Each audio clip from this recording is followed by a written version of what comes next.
Why are you looking at me like that? I believe comics are our last link to an ancient way of passing on history. Your train derailed. Some kind of malfunction. I don't want to play this game anymore. It's an exaggeration of the truth. Maybe it's based on something as simple as instinct.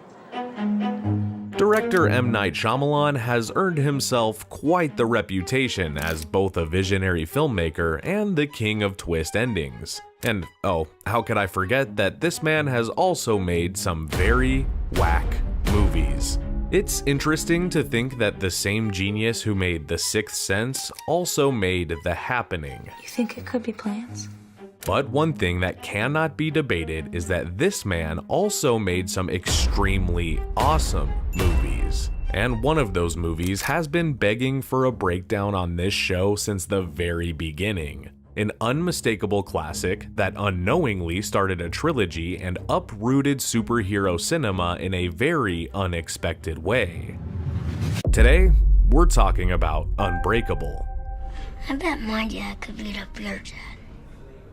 After surviving a freakish train crash, David, played by the great Bruce Willis, seems to be the only person who wasn't killed. In fact, he wasn't even hurt in this horrendous wreck.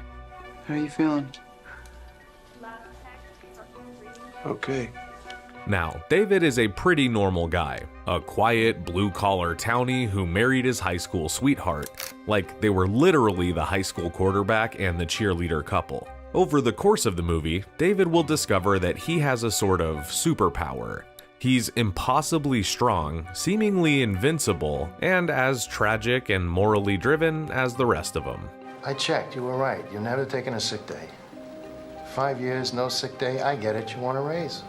But every hero has his villain and his kryptonite. This story guides us through David's struggle to understand his powers, while he's also being harassed by the comic book obsessed Elijah, played by Samuel L. Jackson, who aims to make himself a proper foil to the world's first superhero.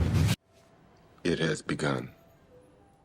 Now, if this movie is among your favorite in the M. Night Shyamalan collection, like it is for me, then you're in for a real treat as we put this movie under our microscope and try to extract as much meaning as possible from this incredibly fun movie. I want to know what makes it tick, you know? Is it the schlubby, relatable protagonist that Willis is so great at playing? Is it the dark yet colorful world that this film is set in? Or is it a combination of like a million separate elements? I don't know, but today we're gonna figure out what's Unbreakable really about.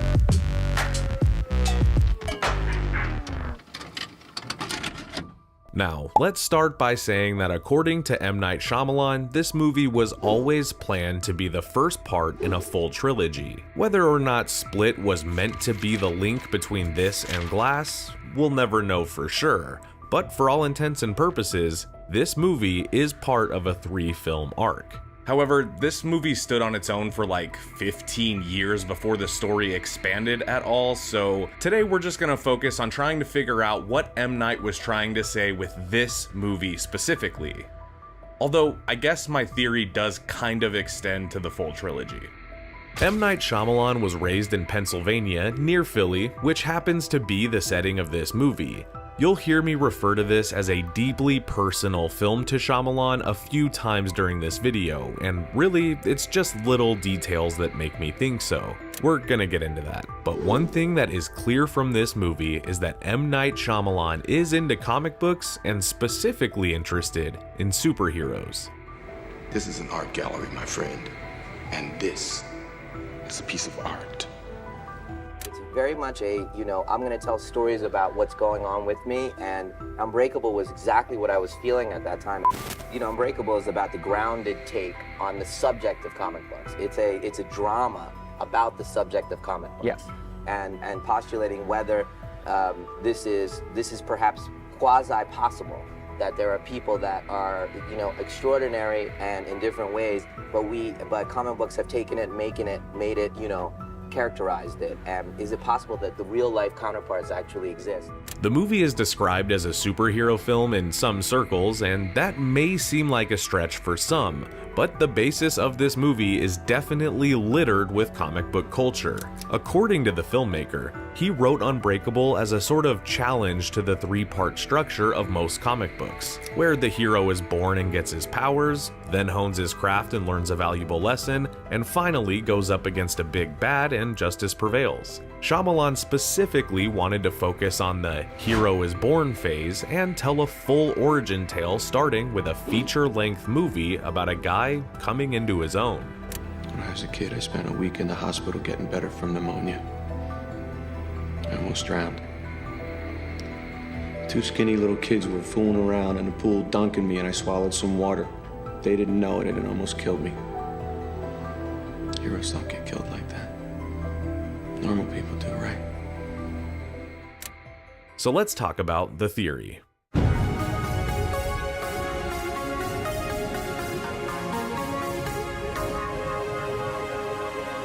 So look, over the years, M. Night Shyamalan has been pretty transparent on this film and why he made it. While making the classic thriller The Sixth Sense, Shyamalan was also brewing up a spec script for Unbreakable with a lead role specifically written for Bruce Willis, who happened to be the star of Shyamalan's current project. He wanted to not only dig deep into the mental development of David Dunn, but also into what makes a person special. David's powers manifest as a result of trauma.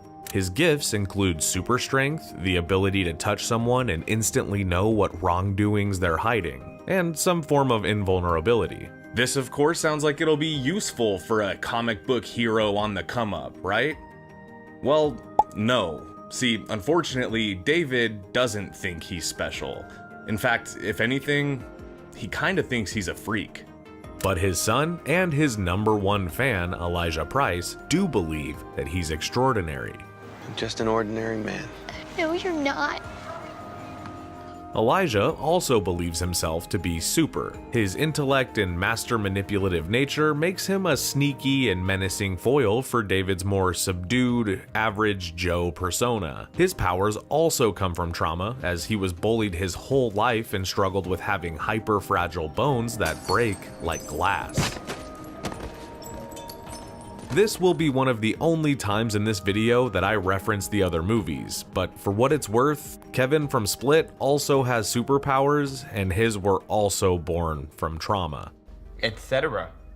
In fact, all three of these mutants, metahumans, soups, I don't know, but they all developed their abilities out of some form of trauma, and specifically acts of aggression. Interesting. So look, I think M. Night Shyamalan wrote this movie about his struggles with growing up Hindu in America in a mostly Catholic neighborhood. Hear me out. M. Night grew up near Philly, but he was born in India and moved to the States when he was just 6 weeks old. He was not only brought up around a community that was mostly Catholic, he also attended Catholic school, all while practicing his faith as a Hindu.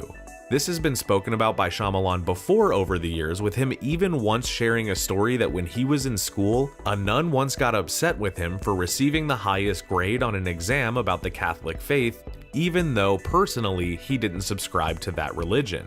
It continued throughout his childhood and was the basis for his first two features, Praying with Anger and Wide Awake. Before we continue with our video, here's a reminder to click the store tab on any of our JoBlo channels and browse our collection of the latest and freshest designs in our merch store. Go get you some. While I don't think Shyamalan is interested in taking a stance against the religion in any way, I do think that the movie simply expresses some of the pain and anxiety he went through growing up the way he did. I mean, look at the movie. David is really born after the train wreck when he isn't harmed. That's the moment that he knows there's something more going on. After this moment, he feels more and more alone than ever before. This could parallel the feelings that M. Night had when he began school. He felt different from everybody else. And, like it or not, he was. Then there's Elijah. He's been into this superpower theory much longer than David. He appears at first to be a friendly guide into a new world, with David spending the middle of the movie being half in and half out of Elijah's grip, only to completely walk away at the end and pursue his own version of a new life. I think this is where we shake hands. Could this maybe be how Shyamalan felt being half in the Catholic religion through school and half out of it at home? I mean, he did decide to move to New York for film school, so maybe. Not a huge fan of organized religion, although I'm very fascinated by it. Yeah, I can tell. So it comes into my movies a lot. You know, like when you think, like I have a poster on the wall of The Exorcist. And I grew up Hindu. It's not like as a child or a teenager, I watched The Exorcist and I went, wow, this really does reinforce my religious beliefs. I'm like, this is amazing, you know, that the idea of good and evil, you know, battling over a child's soul feels profound. And so I have fun with mythologies that I can ground. And I guess I've just been so inculcated or indoctrinated by Catholicism. You know, I went to Catholic school for 10 years.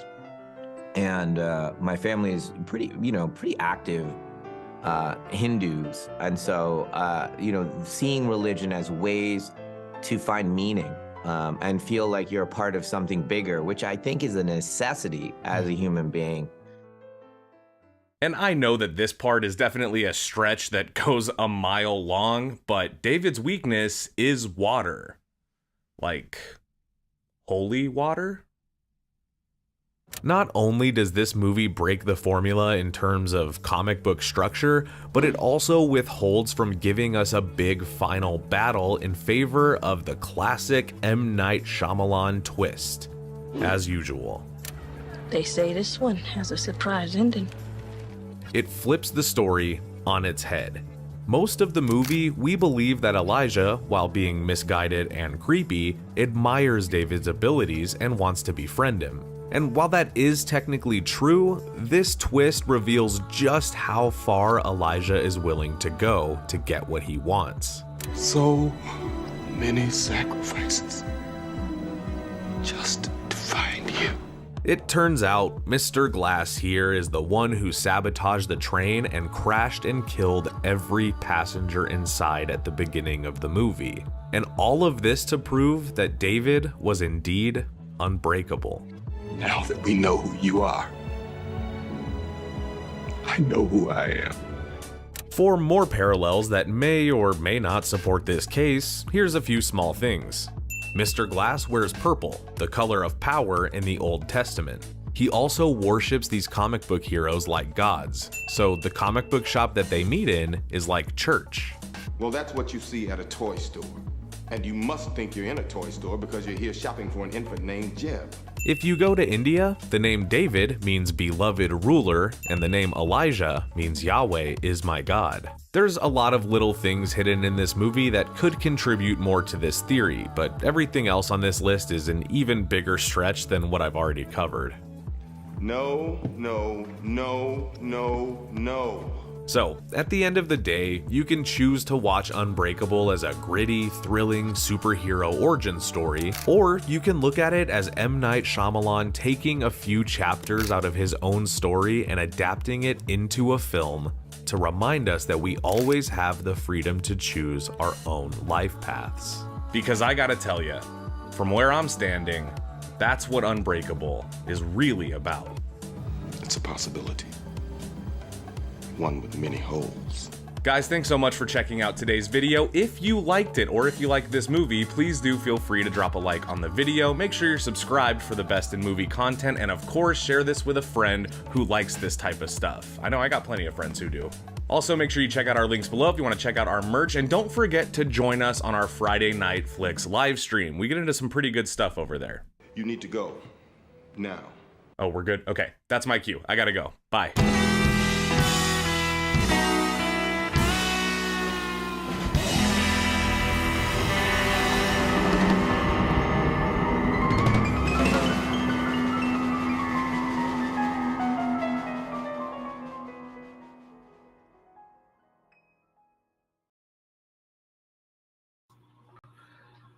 Hello and welcome back to Friday Night Flicks. Guys, I am excited. We're back. It's been a couple of weeks already. I can't believe it. And we got some good topics lined up for today. So if you guys don't know me, my name is Kier. I'm going to be your host for today and likely for every live stream coming up. So hopefully you guys are enjoying this. I know I am. It's been nice to kind of, I don't know, get out there and talk to you guys direct and have some fun, talk movies off script and kind of off book. And we're going to be doing a lot of that today as well. So if you guys haven't yet, make sure you get in the comments, okay? Make yourselves known. We love that over here. Anybody new to this stream, hello. My name is Kier again. And drop a comment if you're new. I want to hear from you. The whole point of these streams, guys, is just to hang with you and to keep it loose and have fun and just chat movies. So this week we do have a few kind of small movie updates that we're going to cover, a little bit of movie news, but the bulk of what we're going to focus on today and what I think is going to be the most fun is we are going to be comparing the 2006 films, The Illusionist and The Prestige. And I can tell from the comments, some of you guys have already gotten in there. Looks like The Prestige is the preferred film by you so far. So let me know which one you guys prefer in the comments, and we're definitely going to get to it. I have a lot to say about both movies, and I'm a pretty big fan of both. In fact, both movies kind of blend my two passions. We're going to talk a lot more about that soon, okay?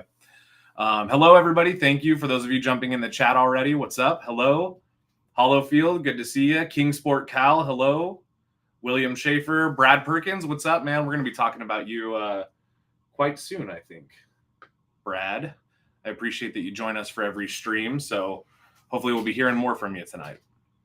Now, the first thing that we're going to jump into, guys, I want to get a sad bit of news out of the way first. It's something that I'm sure a lot of you have already heard, but for those of you that haven't, let me go ahead and pull it up now.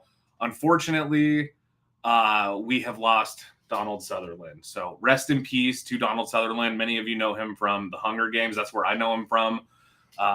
He's the father of Kiefer Sutherland, another iconic Hollywood actor. And it is sad. I'm not getting overly emotional. It is sad when you lose, somebody that's made an impression on important movies or somebody that's been around for our childhoods. And I'm sure everybody's got some nostalgic movie with Donald Sutherland in it. So rest in peace to the 88-year-old actor. What an icon. What a legend. Well, he will be missed. Absolutely. And I just wanted to get that out of the way, pay my respects. If you guys haven't read the article yet, it's here on JoBlo.com. You can check it out. Okay. Man, what a shame.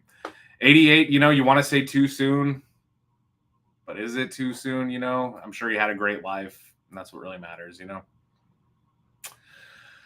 All right. Yeah, RIP. Thank you. Sweet name for those of you that didn't see this comment here from Balls Deep. RIP Donald Sutherland. Yes.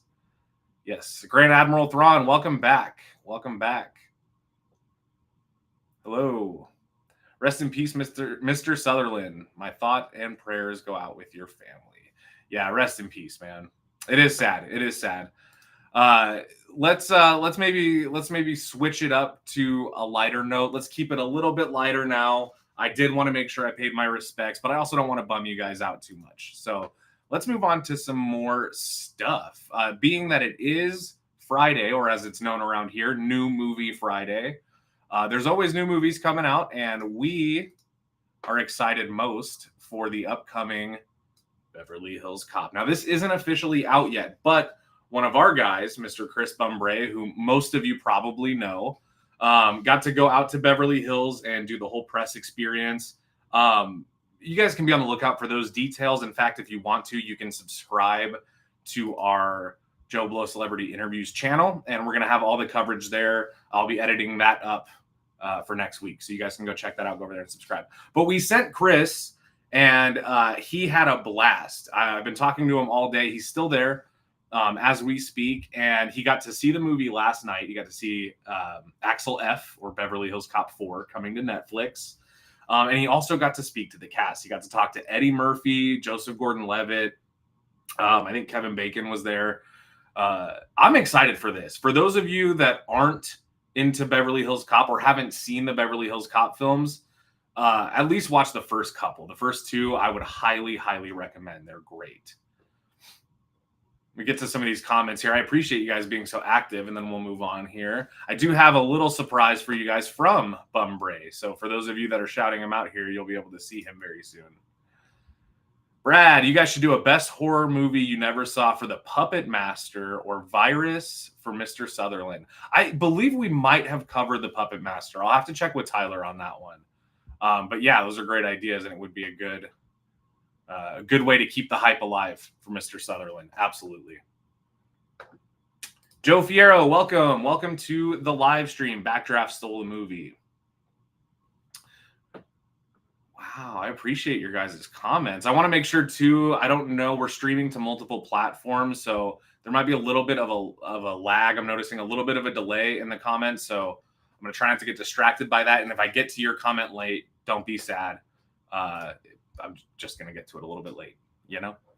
Let's get an update from Chris in Beverly Hills. Now, I do want to say I'm definitely going to check this movie out. For those of you that haven't seen the trailer yet, that was really what I was waiting on to decide if I was excited for this legacy sequel with Netflix or if I was going to be excited. And once I heard the score from the original films kick in, I got excited, as I'm sure many people my age did. But let's check in with Chris from the field. We got Chris. Hey guys, guess where I am? I'm at the Polo Lounge in Beverly Hills, and I'm doing the Beverly Hills Cop Axel F. Junket. I just walked out of interviewing Jerry Bruckheimer. I think this guy's responsible for Jerry Bruckheimer every too. movie that made me the person I am today. So it's pretty crazy. And I just talked to Kevin Bacon, Joseph Gordon-Levitt. I got Eddie Murphy coming up. So yeah, I saw the movie last night. I had a total blast, and you can see my review and all my interviews coming up in about a week. But now back to Kier on the live stream. I wonder how many gold chains he's wearing tonight.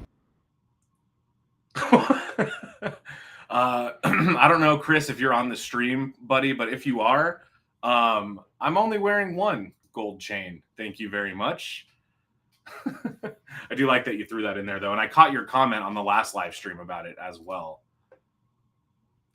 Yeah, so Chris looks like he's having a blast out in Beverly Hills. I'm a little bit jealous, but actually, if you guys want to tune in next Friday, me and some of the guys are going to be in LA at VidCon in Anaheim. So if you guys want, we'll be streaming from the hotel at some point, probably this time next Friday. So if you guys are interested and want to get maybe a different flavor of a live stream, it'll be a little bit more impromptu. Okay. Also, keep the hype alive for Beverly Hills Cop numero cuatro and for Eddie Murphy as well, who apparently, according to Chris, gave a very generous interview. So I'm excited to hear the details, the dirty deets. Now, other than that, there is one more thing I wanted to talk to you guys about. This is kind of, it's a little selfish for me to bring up, but I have a feeling that some of you will care. I believe that. Let me just make sure I can find the tab here. And in the meantime, let me know what you guys plan on watching this weekend. If you have any rewatches that you got on the books, if you're going to the movies. I still haven't seen The Watchers by M. Night Shyamalan's daughter, so I'm probably going to go see that this weekend. And so don't spoil it in the comments if you've already seen it. Okay, this is what I wanted to bring up. If you guys didn't see, we got a new trailer for The Penguin yesterday. Oh, here, let me switch it back so you can see.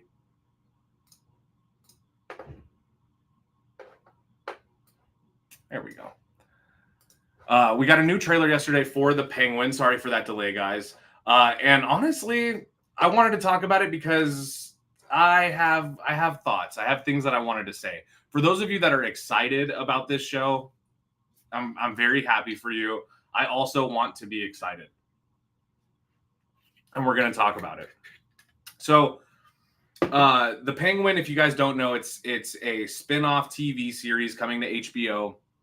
And it is a spin-off of the Matt Reeves, Robert Pattinson, The Batman film from 2022, which is a film I very, very much enjoy a lot. I've made videos talking about that one. We've made videos comparing that one to The Dark Knight. One of our guys, Paul, made one. So if you guys want to see our full thoughts on those movies, go check them out. But I was really excited when I heard that Matt Reeves would be doing this TV show and that it would be kind of carrying over some of the storylines from the Batman.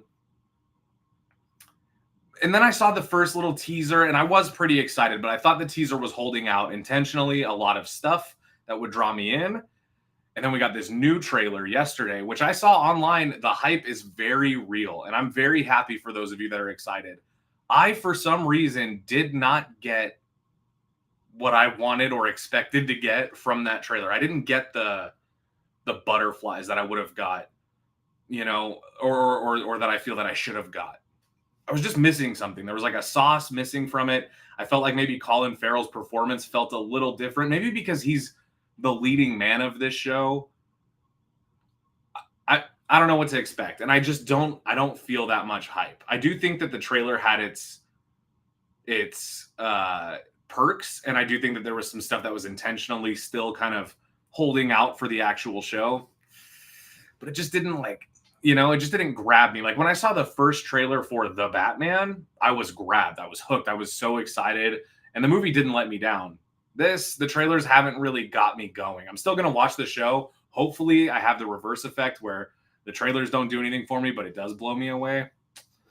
But I wanted to talk about that because for those of you, the Batman fans out there, that trailer could be pretty juicy for you. It seems like a lot of other people that aren't me really like it. I don't know what's up with that. Rick Jones says the Penguin looking gnarly. Yeah, the character and the show does look, I will give it this. It looks good. Like it has like a Sopranos, element to it. It's HBO, so it's going to be pretty high budget. I mean, to have Colin Farrell as your leading man in a show, it's automatically got to be pretty high budget. So I don't know. Could be good. I'm hoping it impresses me. The trailer, though, did not do it for me. I asked for no spoilers, and Hollowfield comes in here with a hilarious meme here. Hollowfield says, spoilers, The Watchers is not a remake of the Corey Haim film.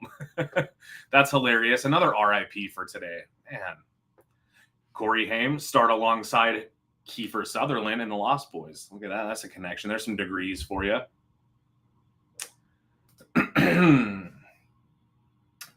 Stephen O'Donnell, I know I have to do that every time. So sorry about that. The Batman was a good movie, but 40 minutes too long. You could trim some stuff out of the Batman for sure. And you know how you know. Now, keep in mind, love the movie, and then I'll move on. I love the Batman as a film. But I will say this. You can cut stuff out of the movie. Well, one, if it's 3 hours long and like not Lord of the Rings or like Oppenheimer or something huge, a superhero movie probably doesn't need to be 3 hours, but just in general as a rule. But you can cut stuff out when you go back to rewatch the Batman. I do this often. I watch that movie. It's a rainy day movie for me. If I'm feeling a little, couch surfing action, I'll put on the Batman because it's long. I can just sit there. But there's always parts of the movie that I don't make it to at the end because the movie is very long. There's times when I'm like, okay, I remember how it ends. I can cut it. And there's some stuff in the middle there that if it wasn't there, you could have a really nice beginning, middle, and end. So there's my 2 cents on it. It is a bit long. I agree. This is one of those movies that I took my wife to see it and she liked it, but we'll never rewatch it just because it's so long. It's such a commitment to sit down and, if you want the full story. So I watch it a lot, but I watch it alone, like a sad fanboy. Sad fanboy. Might have to rebrand myself, All right, I want to get into the main topic of today as well. Today we are going to be talking about The Prestige versus The Illusionist. Okay. Now, these are two films that came out in 2006. This happens every once in a while. There's a phenomenon, whether it's a rom-com or a suspense film, or a horror or otherwise. Every once in a while, you'll get a thing where in the same year, two movies with similar plots, with similar level of leading characters, leading actors, will release at the same time. And people will be forced to either endure the confusion and try to find the one that they actually want to see, or they'll have to watch both. And then they'll have to inevitably, wait 18 years and then come on a live stream and talk about which one they liked better. So welcome to my show. You guys are in my world now. Now I have a little bit, I said earlier, I have a little bit of an affinity for these movies already. It blends my two loves. I mentioned that earlier. Now, this is probably going to be, aside from just admitting to being like, I don't know, like a virgin or something, this is probably as close as I could get on air. In a past career, I used to be a magician. Specifically, I worked at a magic company. We produced playing cards and magic tricks, and I was the guy that helped make the commercials and the content. I even have some decks of cards that have me on them. Oh, you can't see that at all. Well, that's my face. And I know quite a bit about magic. All that to say, okay? I know magic. And these movies are different levels of magic in movies. We're familiar with things like Harry Potter, you know, or Lord of the Rings, or, you know, things that have more of a fantasy wizardry element. And then there's movies like like those Now You See Me heist movies that use more like traditional sleight of hand magic as the hook. And then these movies use a blend of both to kind of sell their ideas. Now, I'm not going to spoil it and tell you which one I like more, but I do think one of them does a lot better of a job at portraying what magic is actually like. And we will talk about that. So, yeah, Benjamin Dover, again, hilarious name. I know I've told you that. I'm something of a magician myself. That's my Willem Dafoe. Actually, tell me if you guys like it. Okay, this is my audition for Willem Dafoe, Green Goblin. You know, I'm something of a magician. I can't believe I'm doing this. I'm not going to do that. If you guys drop a super chat and the name of a celebrity, I will do that impression of that celebrity. Promise you. No matter how good, or inevitably, no matter how bad it is. All right, so let's start with The Prestige. Let's talk about The Prestige first, because this is a great movie. For those of you that haven't seen it, this is a Christopher Nolan joint. I believe this is what came out after Batman Begins, before The Dark Knight. So this was kind of the in-between film. And this movie is about two rival magicians who start out as business partners and friends, brothers, really. And their craft and their obsession with mastering their crafts and outdoing each other becomes a rivalry, which becomes the undoing of both magicians. This is a great movie. Christopher Nolan, obviously, is a beloved director. I would have to be a fool to sit here and explain to you guys why people love his movies. He keeps cinema prestige, you know? And this movie is no different from any of his other movies in that it's very rooted in some kind of realism. A lot of the magic in this movie, you know, couldn't really happen, at least not in the way it's described or shown, but it's a lot more grounded. These magicians are con men. They're con artists who master the art of showing you one thing and really, you know, living out something else to create a trick. I think the first time I saw this movie, this was my favorite Christopher Nolan movie. I think it still might be. I think this is probably my favorite Nolan film personally. I think that he's made maybe better films, but this one's probably my favorite. It's definitely one that I rewatch the most often. It's unlike, you know, last live stream we talked about the Unbreakable trilogy, and I kind of mentioned that like some of that stuff, once you know the twist, it loses its effect on the rewatch, especially with movies that aren't that strong to begin with. Like, you know, Glass, a lot of people didn't like. I like it, but this is one of those movies that has that kind of high level twist that kind of mind fucks you. But the nice thing is when you go back for the rewatch, it doesn't ruin the surprise, even though you know what's coming. It still kind of maintains a little bit of mystery. There's still some questions that are unanswered that leave you kind of wondering, was that the moment, or was that what that was? Which one was that? Kind of one of those things. I'm going to be getting into spoilers too. I don't know if I mentioned that, but I'm mentioning it now just because I want to talk about this stuff, and I don't want to dance around spoilers. The movie's too old, and I don't feel like doing that. So, spoiler alert. If you haven't seen The Prestige, don't leave the live. Just deal with the spoilers. I just said it's still good even if you know what happens. Okay? So these two magicians, you got Hugh Jackman, you got Christian Bale. This movie's cast is stacked. You got let's just look at the cast here. you have Christian Bale as this is the top billing. Christian Bale, Hugh Jackman, Michael Caine, Scarlett Johansson, Andy Serkis, and David Bowie as Nikolai Tesla in the movie. Hello. Wow, for that cast. To get a cast like that during these times, this was meant to be a movie that had staying power, that lasted the test of time. And I really think it has. This movie holds up. I watched it, both of them, for research for this live this week.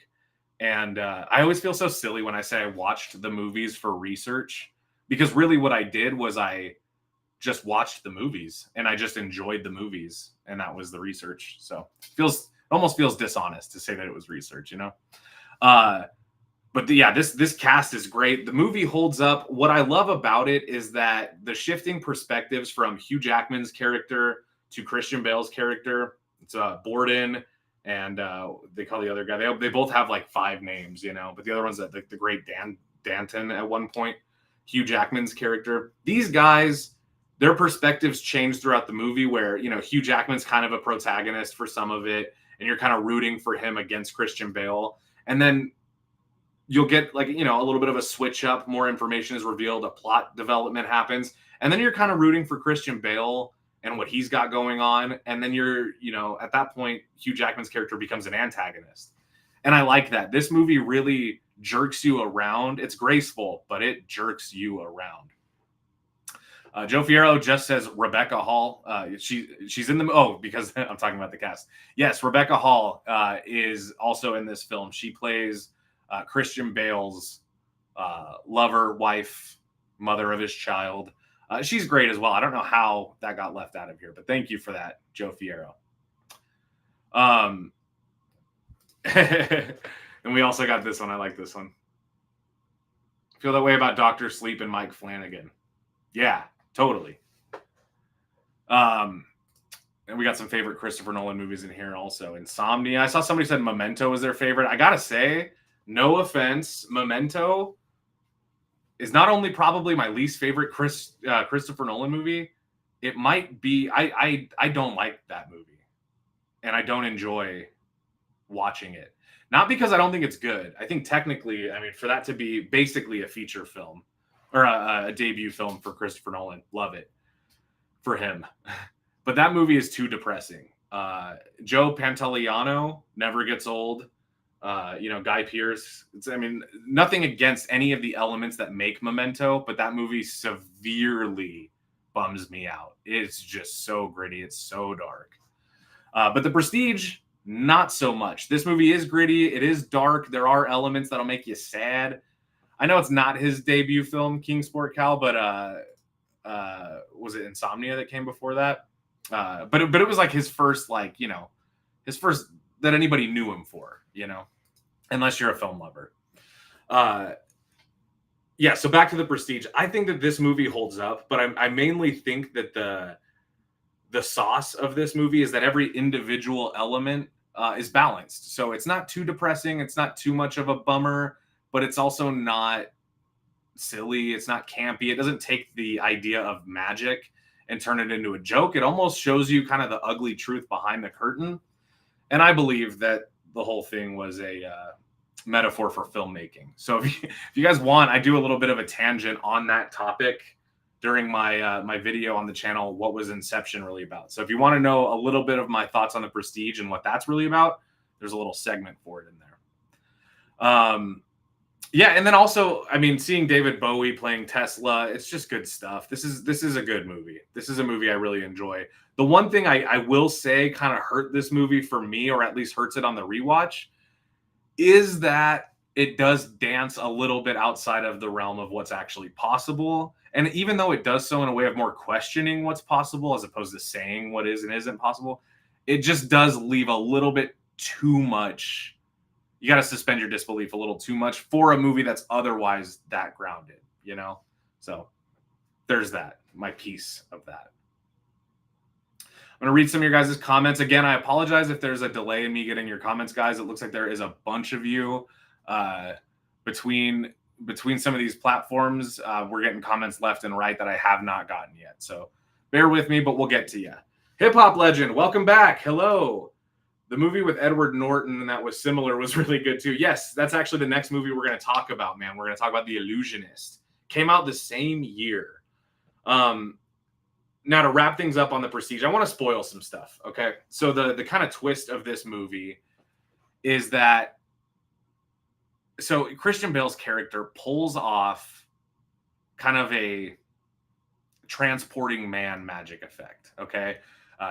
Hither, thither. He's here, he closes the door, now he's on the other side of the stage, and it happens in plain sight, no one's the wiser. Now, magicians like Houdini have been doing things like this for years. You know, I mean, like we've seen in real life, we've seen magicians try to pull off a hither, thither situation.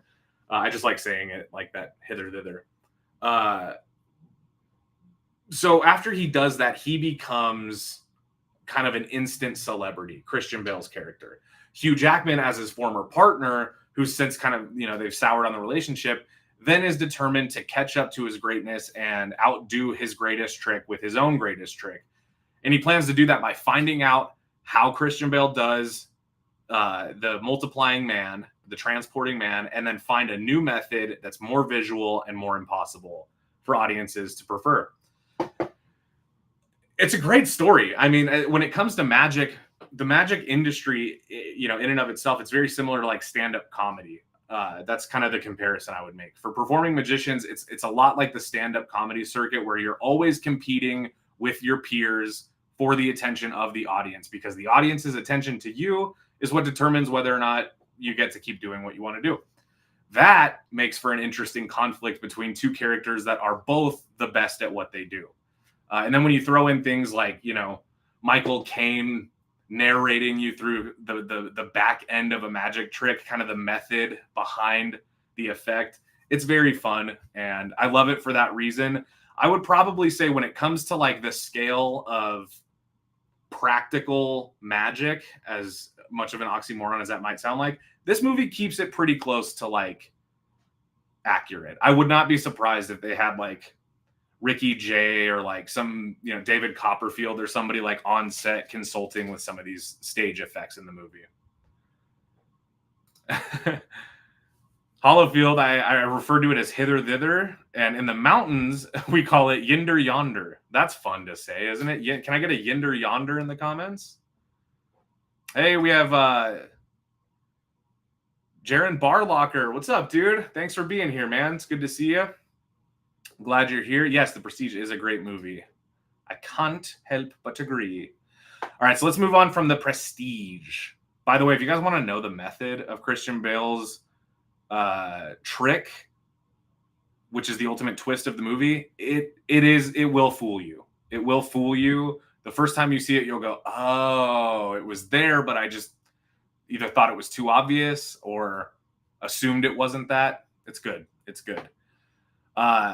Now, The Prestige, probably, like I said, still my favorite Nolan movie, but let's talk about a Neil Berger film, The Illusionist.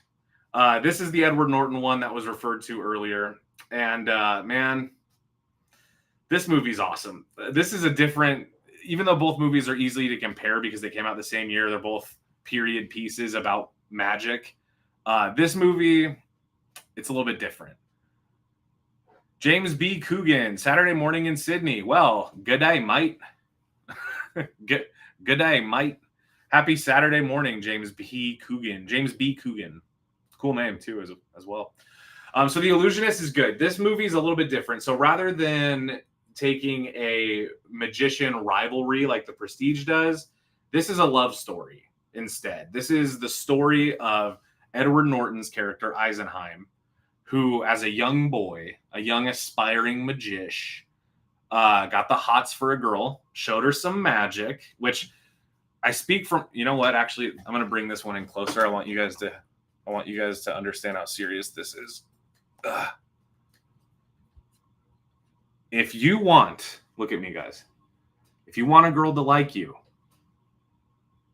don't do card tricks or magic tricks. Because you look silly. I say that from personal experience. I'm going to zoom back out. Okay. Hopefully I'm still in focus. Now, we got a focus bar there. Whoops. Now, this is kind of one of those, I'm going to put myself here while the camera focuses so you guys don't have to see that annoying box.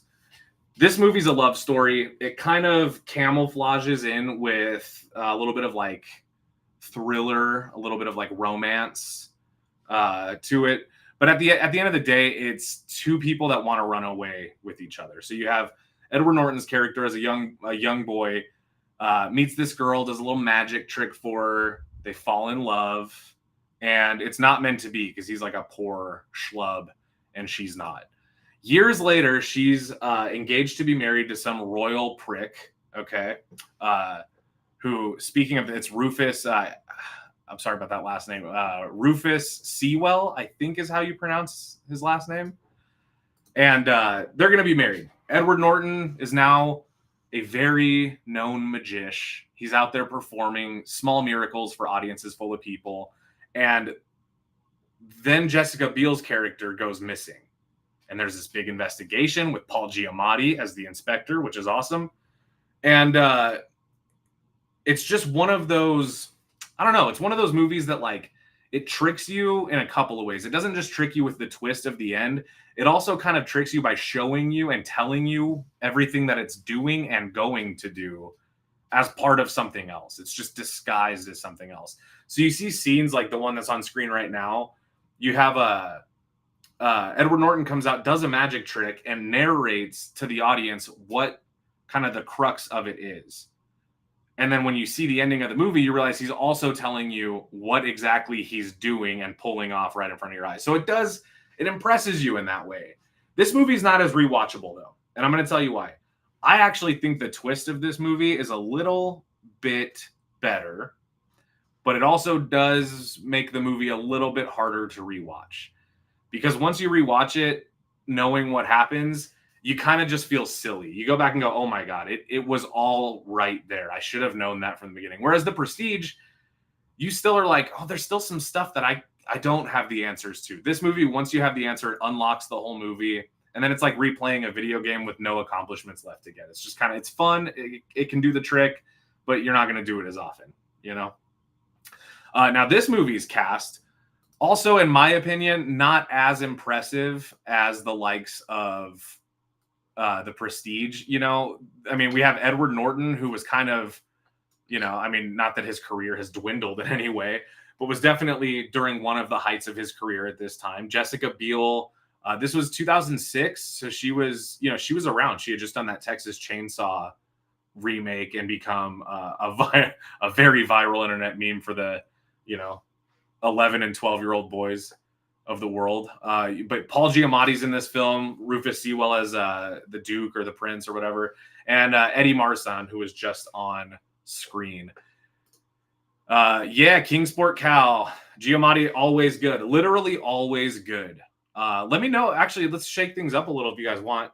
Oh, and thank you to, and I'm so sorry if I butcher your name here. Thank you to Cenis Aranium.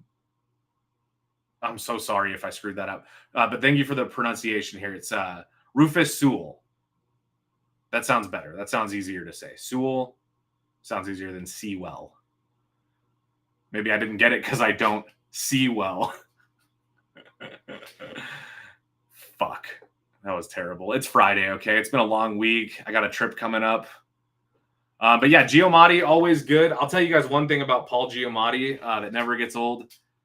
And comment your favorite Paul Giamatti movie in the comments if you want to switch things up. But Paul Giamatti, he is the king of playing the average man with like that little bit of extra edge. If you were to see him out in the wild and he wasn't a recognizable actor, he would just look like a regular guy. But then he'd be one of those regular guys that you end up like smoking a cigarette with on your break at Best Buy or something. And he's been there 10 years longer than you.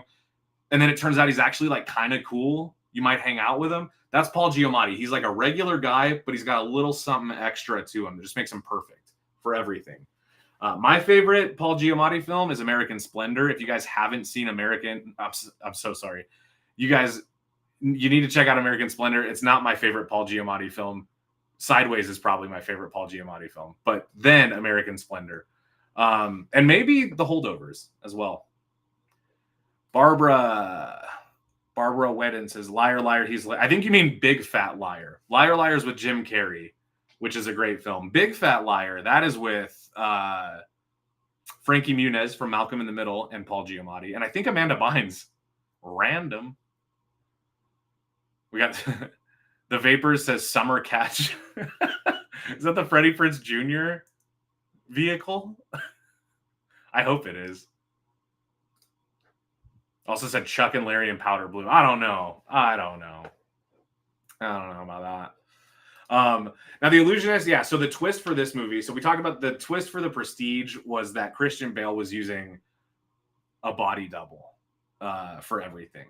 And the way that Hugh Jackman's character decides to one-up that is he consults with Nikolai Tesla, who creates a electricity contraption that literally clones him. And then they have to kill off the clone. It's like a messy thing. It's a good twist. It's a twist that I enjoy. There's kind of a bonus twist where you find out that the machine that we were doubting worked the whole time does work. It's pretty good. But The Illusionist, I think, has a better twist, just in general, for this story. Because where The Prestige stretches the reality of it, The Illusionist does the opposite. The Illusionist does... They show you magic throughout the film. They show you stuff that cannot be done and has not been done in that way. Like they don't bother to be realistic about the method of the magic. They just have like holograms. You know, it's the 18th century here, whatever it is. It's 1891 or something. There should not be holograms, but they use them. You know, they use like just tactics that wouldn't otherwise exist in the real world. Okay. Now, the twist is the opposite. The twist goes, actually, here's the most realistic way. It was all just a big, elaborate ruse. So this whole movie is just a big love story between Jessica Biel and Edward Norton, but they can't be together because you got this fucking prince in the middle that's trying to ruin everything. Okay. So the goal is, let's make it appear that Jessica Biel is dead. Let's frame her evil douchebag husband or soon-to-be husband, and then the magician and the lady will run away together. That's the plan. And when they pull it off, the whole movie is just kind of an investigation. What happened to Jessica Biel? Where did she go? We don't know as the audience. And when they reveal it, it just turns out this is something that they had planned through and through. She was never really dead. They did run away together. It was beautiful. The reason why I think that twist is better is because it kind of seems like something that could be pulled off. It seems like, you know, they pulled it off. They pulled off something that you have to be really clever and really precise to do. Whereas The Prestige, you had Christian Bale had a twin, Hugh Jackman had a doppelganger, and a shitload of actual clones created by electricity. So the twist is a little harder to feel like you got fooled because you're like, well, yeah, I still don't believe it, you know? So that's why I think The Illusionist had the better twist. The Prestige has the better portrayal of magic, and in my opinion, the better cast. So to put a button on this, I'm going to go... I think The Prestige is a better movie. If I had to pick one over the other, The Prestige would probably beat out The Illusionist. I just enjoy the experience of that movie more. However, the twist of this movie, I think, is underappreciated. And I think when people talk about this movie, they only mention that it's the other Prestige, and they don't mention that on its own, it is an incredible story. So I want you guys, the next time you're in a conversation, this will happen to you because you all love movies. Next time you're in a conversation and one of these two movies comes up because they're kind of interchangeable in pop culture, if somebody goes, have you seen The Prestige or The Illusionist? All I want you to do is go, come watch this live stream where this guy tells us exactly why both movies deserve to be praised and not compared to each other after he spent an hour comparing them. That's what you do. And when you do it, also send them the link to this channel, especially if it's a Friday, because we'll be going live again. I'm in a silly mood, guys. I want to get to your comments. I'm kind of waiting for everything to catch up here. This lag is a little bit distracting.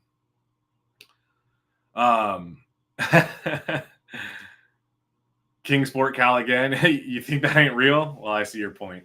Yeah, I think The Prestige, I mean, again, if I had to pick which movie I'd rather watch, I think The Prestige is a better film. But the twist is way less believable than you would expect. Hip hop legend, yeah. It did get a little overshadowed. This one, I think, especially because, I mean, Neil Burger, he doesn't have, and especially at this time, he didn't have a filmography like Nolan. Even at this time, Nolan had just made Batman Begins. So he was already, he had a blockbuster film, a very well-received movie under his belt. And then he comes out with his take on magic, his metaphor for filmmaking. And then that same year, you have Neil Burger, who at this point didn't have a lot to his name. He went on to make that movie with Bradley Cooper, Limitless. If you guys have seen that movie, it's based on the book. I think the book's called like The Dark Field or something. And he made, I think, Divergent, like one of those like, kind of like knockoff Hunger Games sci-fi movies.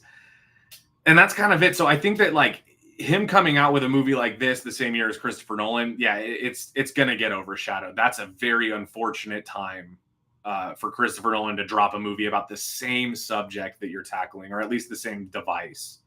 A little bit sad, but I think this movie also, though, it wasn't meant to, it doesn't hold up the same way. It's not as good as The Prestige is now. So it also, while it is great on its own, it also doesn't have the same lasting power that Nolan's film gave us. The Vapors just says, "Now You See Me." I love it. The Vapors, you just keep throwing movie titles in the comment, and I appreciate that. They're all relevant, so I thank you for that. Now You See Me. If you guys haven't seen that one, that's kind of like an Ocean's 11 light, but the heist crew is made up of magicians. You have Jesse Eisenberg, Woody Harrelson, Dave Franco, Mark Ruffalo. You got Sacha Baron Cohen's ex-wife. What's her name from Wedding Crashers? Those movies, as a magician, it's kind of a meme among magicians. Those movies are kind of hilarious, just because they don't try even a little bit. They don't even want to get it right. They're just like, whatever. But there is fun to be had. I love a heist movie. In fact, I love heist movies so much that even the silly ones kind of get something out of me. If you guys haven't seen that Rick and Morty episode where they're talking about a heist and they're like, half of it is spent building out a crew and the other half of it is just explaining how the crime already happened. I love that formula. It works for me. I like fetch quests, like Dungeons and Dragons, that movie, Honor Among Thieves. That one really felt like a heist movie, and it was good. It was like just an ensemble. Isla Fisher, thank you, Joe Fierro. Isla Fisher is the girl's name from Now You See Me. Hip hop legend. I heard they're making a third Now You See Me. I heard that too. Do we want it? I read about it on our website. I don't know. Like, I didn't think the second one was good. I liked that Daniel Radcliffe was the villain. I thought that was really, really weird as far as a choice, but I liked it. There was good moments of it, just not, I don't know. I thought the second one was unnecessary. I feel like a third one, what would be the thing now? They're like, what could they possibly do? They keep winning and ending it. Dungeons and Dragons was great. I concur. I agree with you wholeheartedly. You guys want to do a little giveaway? You guys want to win maybe a JoBlo bobblehead? I don't know how to get it in focus. Does that look like us? We're all supposed to look like this. When they hire you, they're like, we don't care anything as long as your hair is perfectly coiffed and you have a beautiful Zorro mustache. If you guys want to win one of those, we're giving one away tonight, and it's Friday. Like I said, I've had a long week, but I'm in a good mood. I feel that an easy giveaway is probably the way to go. Brad Perkins says the JoBlo bobblehead does not have enough gold chains on it. I know. I was thinking about maybe trying to paint one on there, but I don't know. Maybe if I wore a black suit, I wouldn't have a gold chain on. I'm not sure. Okay, let's get to the giveaway. I'm gonna make it an easy one for you guys. I don't want it to be too strenuous, but I do want somebody to win one of these sweet JoBlo bobbleheads. Okay, so in order to do that, since the topic of tonight was kind of magi related, let's do this. Who can tell me which American town famous magician Harry Houdini was born in? The first one to get the town and the state. First one to get the town and the state will win a JoBlo bobblehead. King of Sport Cal, I love your comments, man. Thank you so much for always being in here, cracking jokes. I love a good pun. Hollowfield says Baltimore. That is incorrect. That is incorrect. It is not Baltimore. And I need the city and state. It was not Acton, Ohio. It was not Budapest.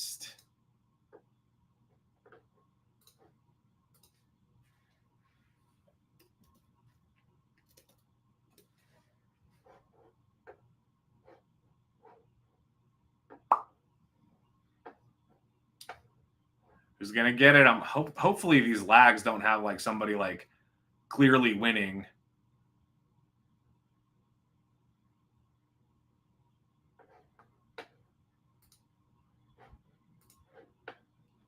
Chicago.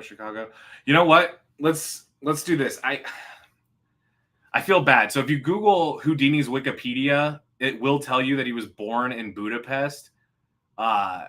I guess what I mean is there's no proof that he was born there. I guess what I mean is where does Houdini say he's born? I feel bad. Maybe I should give it to whoever said Budapest first. Because he's so old, there is no proof. Well, okay, Philly, you guys are all getting close. Yes, okay, Brad Perkins. Unfortunately, I don't know if you can win since you won before, Brad, but yeah, Appleton, Wisconsin is where, according to Houdini, that's where he's from. That's where he was born before he died. Now, he was raised in the United States, but there is evidence to support, I guess, that Houdini his parents were from Budapest, that he might have been from Budapest, born there. There's just no proof. So Appleton, Wisconsin is technically the correct answer. And I feel really bad for Brad since since you won last time, my man. Let's do this. How about the next person who got it? Oh, actually, at the exact same time we had Hip Hop Legend with Appleton, Wisconsin. So I'll tell you what, we'll do another one of these giveaways soon. In fact, you guys, we'll probably do another one next week. It might not be for a bobblehead. It might be for a movie or something. We'll see. But for now, Hip Hop Legend, you can email me at kiergomes@joblo.com. Just grab my email from on screen here. And you can email me your information. We'll send a bobblehead out to you. And if you want to, you can send us a picture of you with your bobblehead once you get it. In fact, that reminds me, our last giveaway winner sent us a little update as well. Let me show you guys this. Check this out. This was actually really cool. It was nice to see. We had our winner send a selfie with their winnings, and they did say that it was okay for me to show it here. So there you go. Look at that's a cool wall of little tin posters behind you there. You got Scissorhands, Back to the Future, Beetlejuice, Pet Sematary. Yeah, some good stuff in there. Some great stuff even. Yeah. Cool, man. Well, hey, thanks for your guys' support, especially like with these giveaways. We're going to be doing them. So if you guys like this kind of stuff, the best way to get involved is just stay commenting. Let us know what kind of stuff you would like to see us give away. I love these bobbleheads. I use them all the time in our videos. If you guys watch my videos, you've probably seen them all over the place because they are there. All right. So yeah, please email me Hip Hop Legend so I can get your bobblehead shipped out to you, and we'll do another cool giveaway next week, guys. I do have some channel updates, speaking of, that I want to go over. I live in Ireland, so I'm out of any competition action. Does Ireland not get international shipping of any kind? I think we ship everywhere, man. Maybe it's just more expensive, huh? Depending on where you live. Maybe. I'm very fortunate. Usually, if I order something, it makes it to my my house like within days. But I know some people got to wait weeks, which is very unfortunate. Let's talk about some channel updates here. So you guys have heard me mention a couple times that I'll be coming back next week. We're gonna start doing this. I think I'm gonna start jumping on here every Friday instead of every second Friday. It's a lot of fun to interact with you guys, and I also feel like waiting 2 weeks between streams, anything open-ended like topics from this week, I might want to bring back next week. There's also just too much going on to not hang out and do this once a week. It's nice to just relax and get off book, and I need that. So hopefully you guys are free on Fridays. If this is a good time for you, then I'm excited. Please come visit me next week. We'll be coming at you live from Anaheim, California.